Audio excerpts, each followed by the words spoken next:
Guys, hababli Saturday po. Ito nagluto po tayo ng tinola na may tanglad.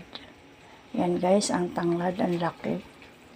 May malunggay and sayote, chicken, pitso, tsaka hita. Ayan guys. Yan, nasa ilalim. Daming gulay guys, kaya sarap yan.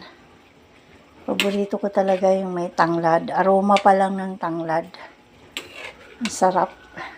Yan. Ang bango. Yan guys. May tanglad siya. Yung tanglad na nasa dulo, pinuputol ko pa yan at pinipit-pit pa siya para lumabas yung kanyang katas. Ayan guys, lalagyan na tanglad saka luya.